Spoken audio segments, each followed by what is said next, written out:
श्री शिवाजी शिक्षण संस्था अमरावती द्वारा संचालित स्थानिक आदर्श हायस्कूल व कनिष्ठ महाविद्यालयात जागतिक महिला दिन मोठ्या उत्साहात आणि थाटात पार पडला। राजकीय, सामाजिक, शैक्षणिक विविध क्षेत्रात काम करणाऱ्या कर्तबगार महिलांचा यावेळी सत्कार करण्यात आला। शाळेचे मुख्याध्यापक मनोज देशमुख यांच्या अध्यक्षतेखाली पार पडलेल्या कार्यक्रमास नगर परिषद दर्यापूरच्या माजी नगराध्यक्षा आशा काळमेघ, प्रबोधन गीता मंडळाच्या माजी अध्यक्षा शुभदा देशमुख, आदर्श प्राथमिक शाळेच्या माजी मुख्याध्यापिका प्रज्ञा घाटे, अपर्णा धोत्रे, स्वाती इटकीकर या प्रमुख पाहुण्या आणि सत्कार मूर्ती म्हणून हजर होत्या। शाळेच्या उपमुख्याध्यापिका कल्पना धोटे, शिक्षक प्रतिनिधी अनिल भारसाकडे, शिक्षकेतर कर्मचारी प्रतिनिधी प्रदीप भारसाकडे यांची या कार्यक्रमास उपस्थिती होती। सर्व पाहुण्यांच्या हस्ते परिसरातील भाऊसाहेब देशमुखांच्या पूर्णाकृती पुतळ्याचे पूजन व हारार्पण करण्यात आले।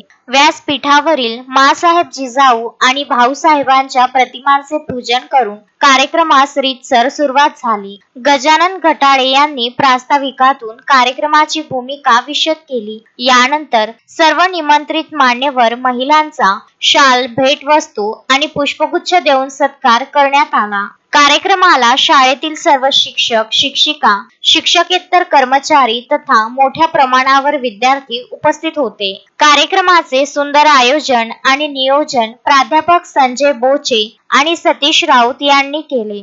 गजानन देशमुख, विदर्भ न्यूज, दर्यापूर।